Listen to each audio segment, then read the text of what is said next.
Hello, my name is Tom and welcome to my channel Integral Views.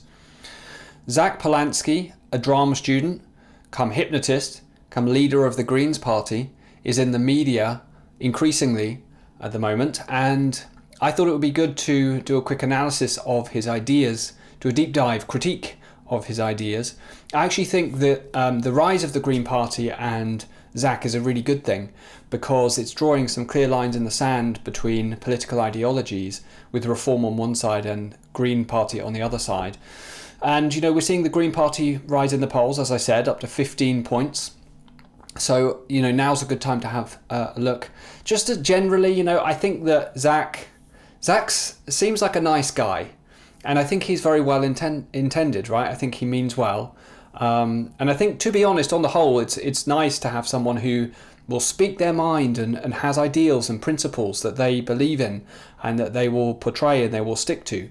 It's really good because it allows us to have a look at those ideas, compare them to others, and then have a real, hopefully evidence-based discussion around where do we want to go as a country.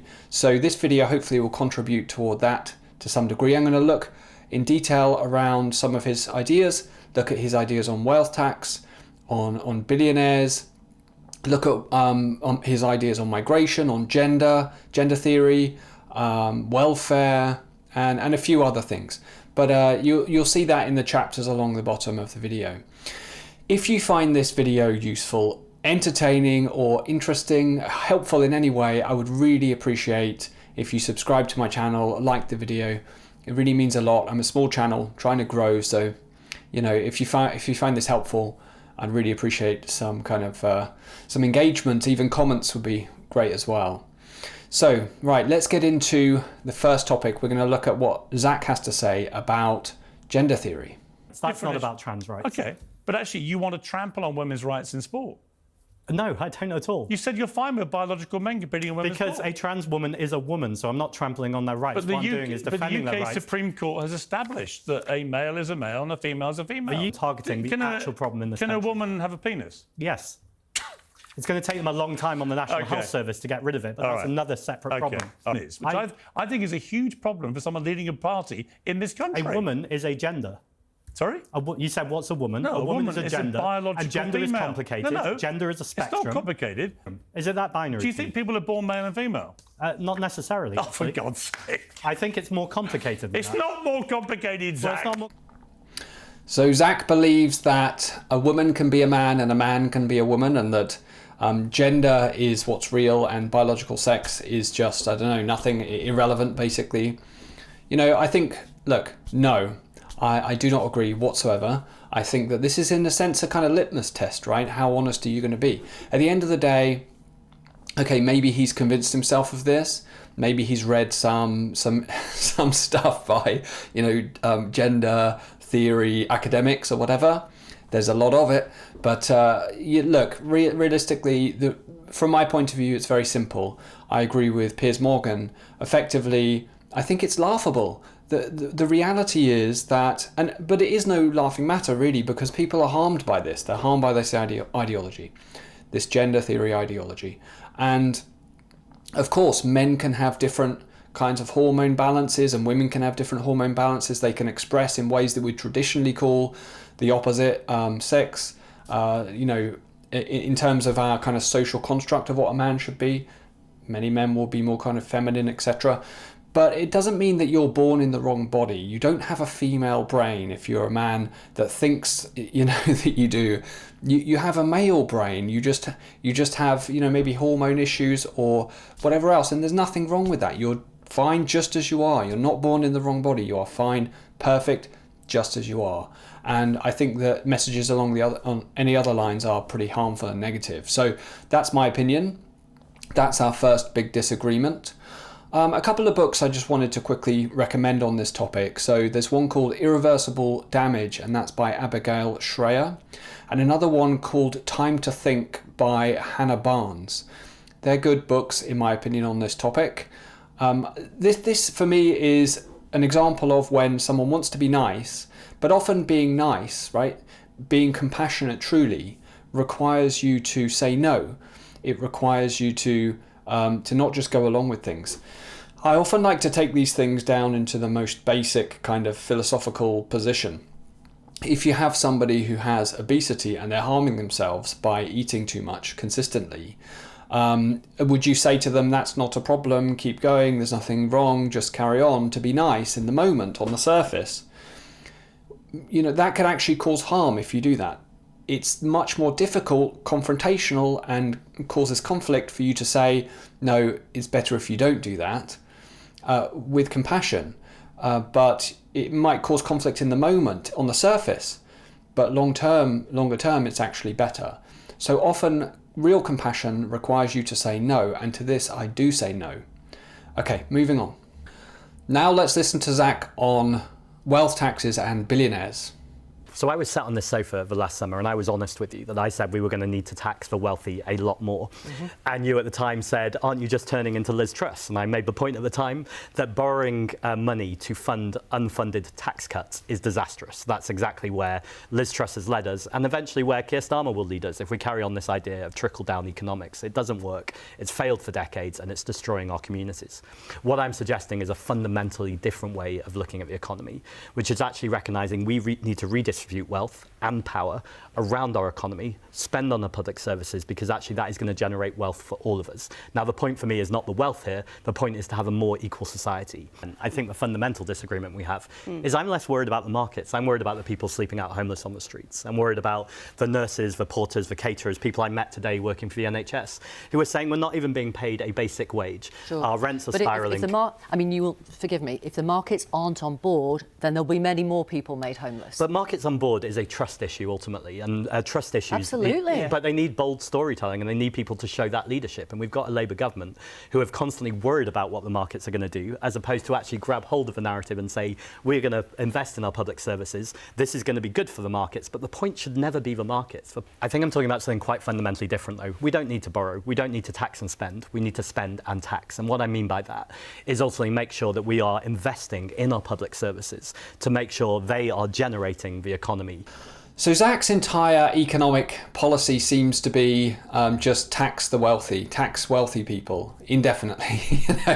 And the thing is, like, this is, from my point of view, completely economically illiterate, and it's not aligned with data. It doesn't make any sense. It is an ideological position, which is those people got money, those people not got so much money. Take money from people got money, give money to people not got money, and that's basically it. It's not really based on any sound understanding of economic theory.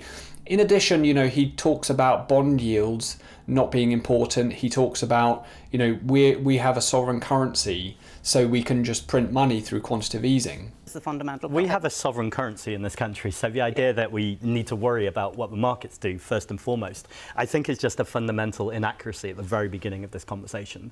And actually, when I talk about bold leadership and telling the truth, I think we need to have a really nuanced conversation in this country about the national economy that breaks through some of these old myths. Right, we can just basically create money out of thin air. But the reality is that we exist in a global economy, a competitive global marketplace, and capital flight is a very real issue. People will leave, money can leave, it can cross borders very easily. There are entire industries designed and dedicated toward doing that, wealth management, asset management, etc. So, this kind of ideology is like as if our economy is ring-fenced, but actually we depend on imports massively. We also depend on exports. We're part of a global ecosystem, a global marketplace. Think about smartphones or technology, food, materials, anything basically, textiles, clothes.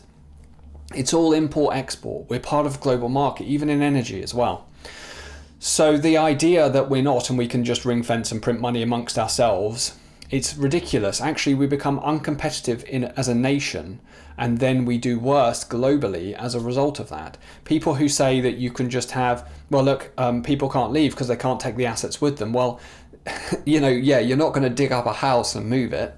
But the truth is that the value within those assets is really dependent, it's pinned by the strength of the economy. If the economy sinks, the assets within the country will also be worth less, right? So, for example, if you took a house that's in Mayfair right now and put it in Botswana, it's not going to be worth the same amount, is it? Why is that? Maybe worth thinking about, yeah? So anyway, given that Zack is so, dead set on wealth taxes and billionaires, now we're going to look at the reality for the UK in terms of billionaires and wealth taxes and what that would do, what the top 1% kind of have in terms of wealth and how much they could be taxed and what that would result in. We're actually going to look at some data on that. Okay, so what I've pulled up here is the Forbes Billionaire Evolution list, Billionaires Evolution. It's like a data set. It's a big data set that Forbes creates with regard to billionaires across the world.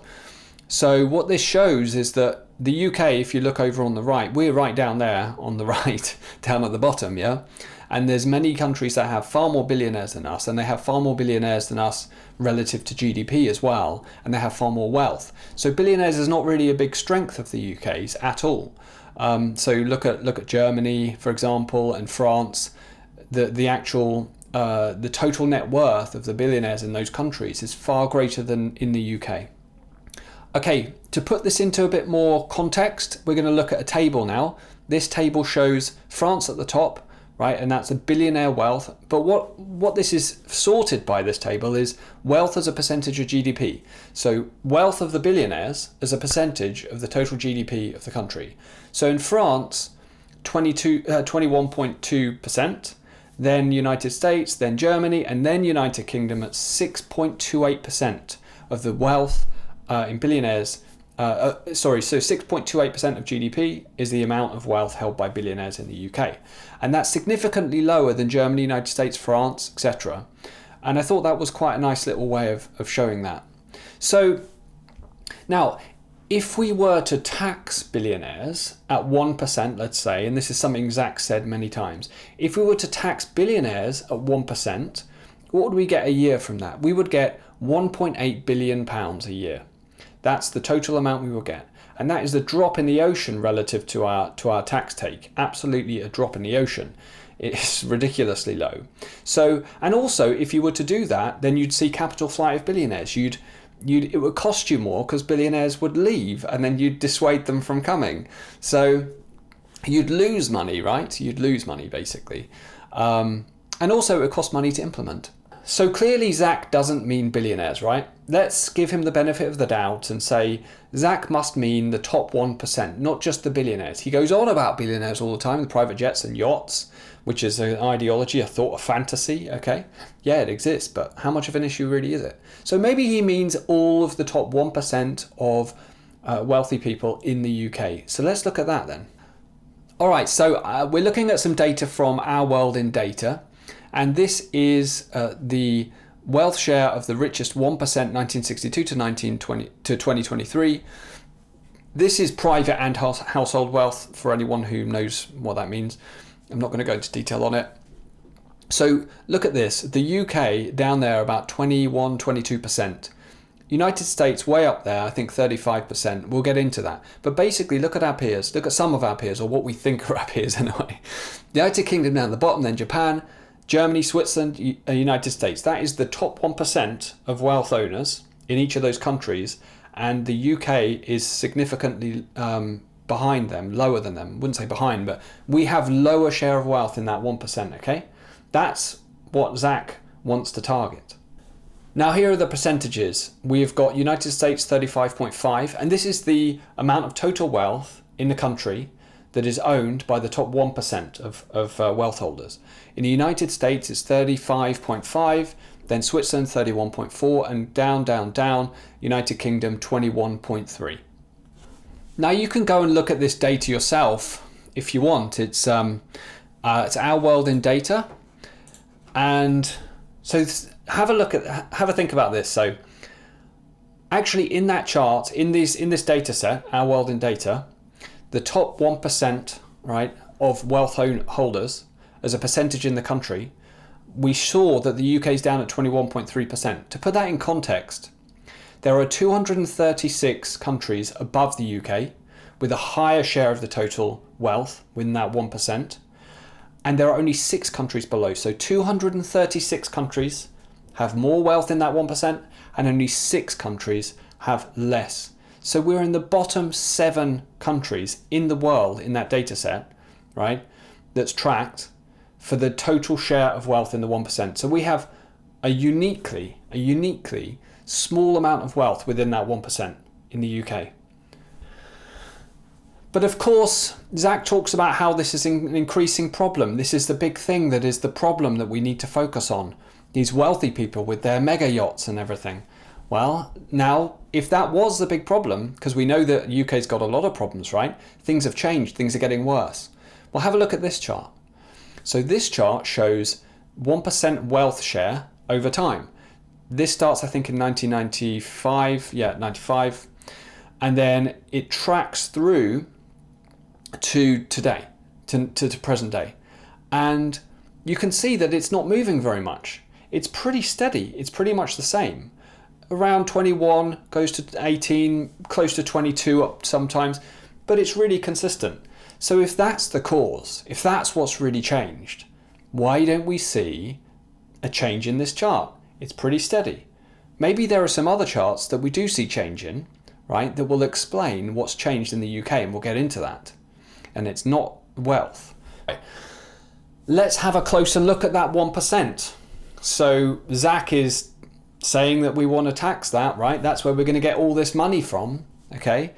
We're assuming he doesn't just mean the billionaires, because that's, you get basically hardly anything, 1.8 billion a year. So it must be this 1%, right? So how does that wealth manifest in that 1% of top 1%, that top 1% wealth owners in the UK? Now, we've got some data on this, right? But just have a look at this. The wealthiest 1% of households had wealth of at least 3.121 million in the UK, million pounds. The wealthiest 10% of households had wealth of 1.2 million or more. So that's the 1% and the top 10%, right? So top 1% is 3.1 million and above. How is that wealth held? Now this is household wealth, for anyone who knows the difference between household and private. So net property and private pension wealth made up the largest share of wealth for wealthiest households. So look at that. You've got a huge share of the wealth in property, and then private pensions are another huge share of the wealth. So this is where that wealth is mostly stored, right? So what are they going to do? Sell parts of their house every year? Are they going to sell parts of their pension? Right? You know, it's nonsensical. And to me, what this shows is that Zack hasn't really thought about this. He just has an ideology. He just has an idea in his mind, a fantasy, which is the same as many things that Zack does and says. They are fantasies. They are not real. They're not based on evidence. Okay? Which is probably why he's a hypnotist. Or he was, whatever. So, okay, but let's just say, right, in Zack's magic world, that you can get that 1%. What do you end up with? All right, so we get that 1% from the 1% tax on the top 1% of wealth holders, okay? Every year, the top 1% of wealth holders, that's going to be very hard to define, that's going to be changing all the time, it's going to cost a huge amount to implement, it's going to be complicated, and is going to cause capital flight and them leaving potentially, right? That's going to give us, if we manage to do it, £14 billion a year. 14 billion. Okay, let's have a think about other places we could get that 14 billion if we're so dead set on doing it. Now this is interesting, okay? Because here we have a difference of opinion. Here we have something that we can say, this is solid. Reform say this, Green Party say this. Green Party say, tax those wealthy people. Tax them, right? Make them sell their houses or part of their houses, remortgage, refinance, make them somehow access their private pensions or whatever. We don't care, you just do it, right? Just do it and then implement it, right? So that's what they want to do. And a Reform say something different. Now, 1/6 of cash for benefits is handed to foreigners. So £10 billion a year in universal credit went to non-UK citizens. 10 billion a year. Well, we're only trying to get 14, so we've already got 10 of it if we just cut that, right? So this is the direction that Reform is heading. They're going further, but that's one step in the direction that they're heading. And then there's some data here from the IFS. This is from the Home Office Budgeting and Asylum Overspends report that they created. You can Google it if you want to. And what it says is basically there's a £6.4 billion annual cost to asylum to the asylum system. The thing is, the way the Home Office do it is that it's all throughout different departments. So it's really difficult to get a total cost. I tried and I couldn't. This is the closest I could get to. But they basically, if you think about the policing, and then you've got the impact on the NHS and all these other things that are happening, dentists, right, taxi fares, how are we accounting for all of that properly and putting it in this cost? I really don't think so. In fact, definitely not. But we've got 6.4 billion there, and then we've got 10 billion from stopping the welfare for non-UK born people. Why would we say people from around the world, you just come to the UK, live on the benefits, and you'll be paid for by working British people? It's ridiculous, of course. So reforms say we shouldn't do that, right? We shouldn't allow that. And the Green Party say not only should we do that, Zack, not only should we do that, we should do more of that, and we should have less of these billionaires and less of these wealthy people. So let's hear from dear old Zack on refugees and migration, quick. You might as well stay on your feet, because I'm going to say, we'll say it loud, we'll say it clear, migrants and refugees are welcome here. The threat to the places we love comes not from people arriving on small boats. It comes from an economic system that sucks money from people and places who need it. And it comes from a politics that tries to divide us and point the finger at each other rather than the billionaires. This is a nation of neighbours. We have to do things better, and we will. There is a clear path here. If reform can rocket through the polls with a politics of despair, then it's time for the Green Party to do the same thing, but with a politics of hope. So, Zack says here in this Guardian article, migration is Britain's superpower. Our future depends on embracing that truth, not denying it. Okay, I think the thing is, you have to distinguish between different types of migration. Illegal migration and low-skilled migration are not the same as high-skilled migration. It's all different forms, so you got to distinguish. Now, if you've got an ideology, if it's all just based on an ideology, then you don't distinguish and you just say yes, we're ever welcome, yes, rah rah, right, in the rally. But that's just a fantasy. That's not based on any objective kind of analysis or real confrontation with reality. Let's confront reality a little bit more now, shall we? Okay, this chart is something that I found that goes back to 1947, and this is net migration. So net migration right back to 1947, you can see that it was negative, right? More people leaving than arriving. And then things started to change. Things started to change 1983, and then increasingly. But when they really changed was 97 to 98, when Tony Blair took office. That's when things really changed. And what happened? Well, we're in the EU, Ascension 8, we had lots of new migration from Eastern Europe, and then ever since then it's just been a steady step into increasing amounts, and often very low skilled labour coming into the UK means businesses don't have to innovate, they can rely on cheap labour. And we can see this dramatic change in the trajectory for the UK that aligns with many other pieces of data. So we're just going to look at some other of those pieces of data to get a clear picture, right? Let's be honest about this. Let's tell it like it really is, and not just some fantasy that we like to believe in that feels good to us. Let's look at the data and find out what happened and then act accordingly. Okay, so this chart, I've put a green line and a red line which shows a couple of different trends I noticed. So what this chart does is it shows the percentage change of output, of economic output per hour worked. So to break it down, basically, someone works an hour in the economy, 1 hour of work. How much does that produce in terms of GDP, in terms of economic activity? And what we saw in the UK was it hovered around 2%, slightly above 2%, between 1972, and we don't have data back before that, right up to around 97, 98. Then it started this downward trend, which means that for every hour worked in the economy, the economic output was less. Let's think about what that means. It's not just that it was less, right?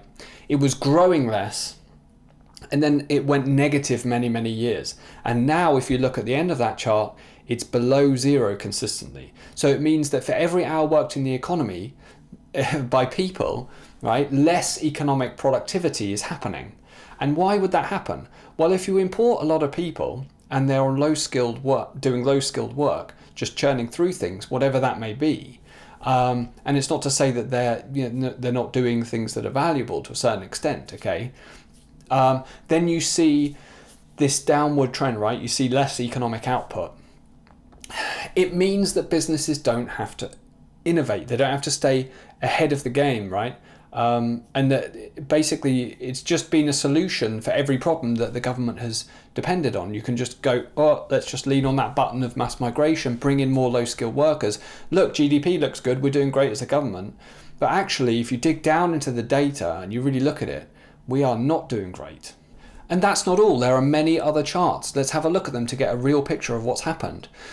This chart shows government-financed healthcare, NHS, right, going back to 1997. And in 1997, it was below 100 billion. And then it went up and up and up and up and up and up and up, okay? And now we're getting close to 300 billion often, right? So we're 260, something like that, sometimes more. Saw a big spike around and just after COVID. But essentially, we are spending twice as much, more than twice as much on the NHS, just in that short period of time. Why would that happen, right? Why would that happen? Well, a lot of people have come to the country and a lot of more people are using the NHS, okay? So there are lots of different elements, but that's certainly one of them. Our NHS is so badly underfunded that I've spoken to doctors who have had buckets that are catching drips in the roof while they're doing operations. So we get that. Okay, and you might think, well, yeah, so the NHS cost has just gone up and up, but, so has the economy grown, so the GDP has grown, so you'd expect the costs overall. By the way, all of the data I put in all of this is all inflation adjusted, okay? I don't do nominal, I do inflation adjusted. So this chart here, what this shows is NHS spend as a percentage of GDP. And it's very, very similar. So as a percentage of our total GDP, our healthcare spending has gone up and up and up and up. So yeah, of course, we've got an aging population. That contributes, right? It definitely does. But there's quite a lot of charts here that are starting to create a picture, right? Starting to create a picture. So let's move on to another one. Now let's look at sickness benefits, disability benefits. Right, so this chart here is from the OBR. It goes back to 1986, and you can see for yourself what's happening. Just look at that data. Look at that chart. It is skyrocketing. It's been going up and up and up and up and up, right? Up and up and up, consistently, right? So I think that might be a bit of a problem. What do you think? I mean, look, it's 26, 27 projected to be above 50. What's that? Yeah, like 55 billion, something like that. Completely unsustainable. Completely unsustainable. But yeah, Zack doesn't think this is a problem. This is not the problem. The problem is the billionaires and their yachts and their planes. Let's do the same thing as we did for the NHS and let's look at disability benefits as a percentage of GDP. So we've got 1986, it's around 0.25%, and now it's up to 1.8% of our total GDP.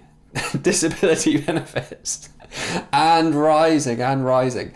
But Zack doesn't think this is a problem whatsoever. Doesn't even mention it. In fact, if Zack has anything to say about welfare, it's that we need to help people and we need to do more. Yeah, but that's not the way the world works. That's not the way the economy works. It's a nice thought. Good for you for having a nice imagination, but that's just not the way things work. And I thought I'd just talk about this chart because I found this really interesting. So what this shows is disability benefits previous forecasts. And what it shows is that the government's always making these forecasts, right? And they're always too low. They're always wrong. Their projections are always low, right? Every single time consistently. They predict it going down and it will be okay, it will be okay. And it just goes up and up and up and up. And even now we're making predictions, forecasts. And now we're thinking, those must be wrong, they are way out there. They're so expensive that, that could never happen. But look at this, even the forecasts we're doing today are probably too low. So something has to be done. The Labour Party tried to do something, but all the MPs rebelled because they thought they were such good people. The Labour Party wouldn't, cut disability benefits. The reality is that a lot of mental health conditions have moved into disability benefits now, ADHD and many others that are subjective conditions, right? And I think that ultimately We just can't afford it. We just cannot afford it anymore whatsoever. That's the reality. So, you know, it's a message that people need to understand. We can't afford that anymore. It's got to change. Okay, but I have saved the best for last. So have a look at this chart. This shows all working age welfare. So all working age benefits, universal credit, many different types of benefits, welfare basically. From 1997, it goes all the way up to 23, 24. So effectively, what you can see is around 65 billion, and this is all inflation adjusted. So this is all adjusted for inflation. 65 billion, 97, 98, and then it goes along. As you see, around 2008, there is the financial crash, and then you can see welfare spending spike. The government has a freak out, and then implements austerity, right? Now, Zack talks a lot about austerity being the cause of all of our woes and the fact that everybody's so hard done by in terms of welfare. Well, I think the first thing we need to do is absolutely destroy this myth that a national economy is anything like a household budget. So actually, this idea that we need to balance the books is actually just not true, and has come from decades of Tory and Labour politicians that have been pushing an austerity narrative. Well, this paints a very different picture. So you can see austerity in this phase here, and then skyrocketing welfare bill after that, which aligns perfectly with the NHS spending, aligns very well with the mass migration charts, aligns very well with sickness and disability charts. So yeah, we've gone from 65 billion equivalent up to about 115, so nearly a doubling of welfare spending between 1997 and 2023. But it wouldn't be fair to just look at that in isolation. We need to look at that in the context of GDP overall. So let's do that. So this next chart shows working age welfare. So this is just working age, doesn't include pensions. Working age welfare from 1997, you can see percent of GDP, 3.4%, then it drops down. It drops down because GDP skyrockets during that time. It's boom times, right? So just before the financial crash, GDP skyrocketing. So as a percentage of the GDP, welfare looks like it's falling a lot, but actually the actual spending nominally is only slightly going down. So then 2008, 2009, that kind of time with a financial crash, you see welfare spiking and then plateauing for a little bit and then going down, and that's what we refer to as austerity. So we're starting to get back down to levels of welfare spending as a percentage of GDP, which would be better. But then, of course, it skyrockets after that, and then it stays high, right? So it basically skyrockets in COVID and then stays high and has remained very, very high. And for that welfare spending, I'm just going to show quickly on screen a couple of different tables that show all of the different pieces of welfare spending that are included, in case you want to pause and check if something's included or not included. So that should give you a picture of what I've included in these charts. So, you know, Zack talks a lot about austerity being our big issue and that's what's really changed. But, you know, all of this data just paints a very different picture to that.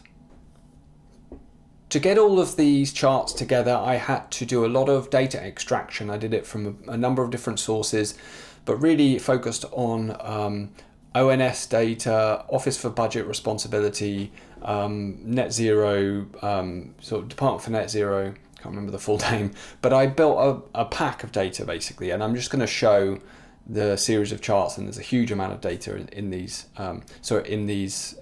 files, right, that I got. So I'm building this picture of Zack, right, that basically he's not really addressing reality. He's living in a fantasy, hypnotized himself into a fantasy, and now he's trying to hypnotize the whole country. And it's quite effective because it sounds really nice. You get to live in Narnia. You get to live in this world where you can have your cake and you can eat it. And, you know, it's like, oh, well, if I want to place the blame on someone, I want to place it on the rich people because the rich people can handle it better. You know, but you got to get real about a global economy. You got to get real about what's actually happened in the UK, what our real problems are and how we have to solve them. It's not so that we can make things worse for people. It's not to be mean. It's so that we can make things better for people. We can improve the economy. We can improve the country. We can improve living standards for people around the country. So ultimately, what I'm saying fundamentally is that Zack, if his ideas, nice sounding as they are, as comfortable as it is to live in Narnia, right, in reality, if you implement that, it would have a negative effect. It will cause more poverty. It would reduce living standards. It will make the UK a worse place to live. And the reason is because he doesn't know what he's talking about. It's just an idea. These are just things that he's dreamt up, and other people who, like imagining stuff, they're just imagining things. And they sound nice, so people will vote for him. It's very dangerous. Anyway, so lastly on net zero, okay? The UK has the second highest cost of domestic energy in the world. Germany beats us, but you can see in this chart where we stand. And this is when you include tax and it's domestic energy, right? So we're spending a huge amount on energy. And what does that mean? Well, it stops us from being able to do things, from being able to produce goods. Everything costs more for businesses. Less can be invested because running the country costs more for everybody. It's a huge drag, okay? And so again, we have this idea, this ideology, this fantasy of this world, this sustainable world with net zero and all of these kinds of things. But when you actually get real about it, China doesn't really care that much. Russia doesn't really care that much. India doesn't. Africa's not all of a sudden going to just start, putting in solar panels en masse. The reality of the situation is we are never going to solve it with the current situation. If the UK persists down this net zero fantasy and persists in that, no matter what the economic damage is, then we will just be on our own, and we are increasingly on our own. So what I'm saying is there's got to be, I'm not saying climate change isn't real, it is real. I'm just saying that it is, there are other ways of thinking about it. So the way that I think about it is in the current scenario, the way that the whole geopolitical system is set up right now, the way that it could be solved, the only way really that it can be solved is for AI to solve it for us. AI must, make advances in material science, make advances in fusion power, in technology, so that we can solve these issues. The current paradigm is simply not working. So an argument could be made, right, that you actually drill, baby, drill. You drill and you take as much energy as you can and you put that into AI, fueling AI, so that AI can come up with solutions for this. And also, potentially, carbon capture could be greatly advanced by AI. So why are we destroying our economy right now? That I think is, even in the context that the rest of the world is just going for it. It makes no sense. It just makes us less and less competitive.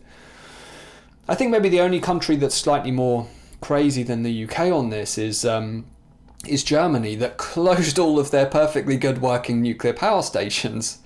Just closed them, like, no, don't want that. No, don't want that. Let's take Russian gas instead. Let's take Russian gas and tie ourselves into that.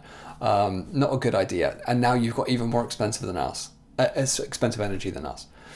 All right, just a couple more things to cover, and then we'll be done. Okay, well, it would be remiss of me if I didn't mention the fact that Zack Polanski has said in the past that he admits to performing hypnotherapy to enlarge women's breasts in the past. And yeah, that is absolutely, of course, completely ridiculous. But there's a deeper point to this. There's a deeper psychological point to this. Because what does that say about Zack? Right? He's really into hypnotherapy. So it's all about controlling the mind. It's all about what the mind sees. You bring it into reality. You think it strongly enough, and then you bring it into reality. You fantasize enough, you live in Narnia enough, and you're persistent enough, and you say it out loud to people, it's going to come into reality. That's basically what that's about, yeah? So it's like manifesting. It's this idea that you think and then you manifest. There's some truth to it. There is some truth to it. Not in the way that Zack has said there, and certainly not in terms of governmental policy. Do that at your peril, for sure, when it comes to geopolitics, which is why Zack is such a danger, in my view, to the fortunes of the UK, the future fortunes for the UK. one other thing. Zack thinks we should legalise all drugs in the UK. So we've avoided the fentanyl crisis, thankfully, in the UK thus far. Not if Zack's got anything to say about it, because he wants to legalise all drugs in the UK. All drugs. Okay. Well, it's an opinion. So in summary, as the country is waking up from a dream fugue state of unproductivity and increasing bureaucracy, Zack Polanski is goading us to sleep even deeper, to dream a different dream, to stay asleep and not face reality, to go even further. Don't listen to them. Don't listen to people like me. Don't listen to them. Ignore the information. Ignore the data. Just dream a dream. Okay, and and I'm here to say, I'm sorry, maybe I'm a party pooper, but that party has got to be shut down because it's not real. It will harm people if we go down that route. So, you know, people think that they're very good people for doing this, for doing that kind of stuff. They think that it's moral, but if you do it, it causes harm. You just don't know it. Low information voters. So in summary, if you want fentanyl available on the streets, if you want less billionaires and less wealth, and you want more refugees, vote Green. Okay, that's it for today. So I spent many hours looking at interviews. I watched Zack's conference speech, and I watched many interviews. I read stuff, a lot of stuff, right, to pull all of this together. Now, so, you know, if you found it interesting, entertaining, anything like that, liking the video, commenting, I'd love to hear people's thoughts. Subscribing to my channel would be so much appreciated. Look, seriously, I have been a little bit kind of, forthright and critical of Zack. Ultimately, I think he's a well-intended person. I think he means well, and he does have some nice fantasies. But unfortunately, that's what they are, and I think that they cause harm, and they need to be basically analysed and criticised. It's great that he exists. It's great he's got a vision at least and principles, and that he's going for something. It's way better than just more of the same, you know, nonsense. Because now we can have real debates, yeah? We can have informed debates, and we can actually talk about this stuff. So, yes, I think it's a good thing that he's around. He's wrong, but ultimately, I'm glad that he's around. Okay, that's it for today.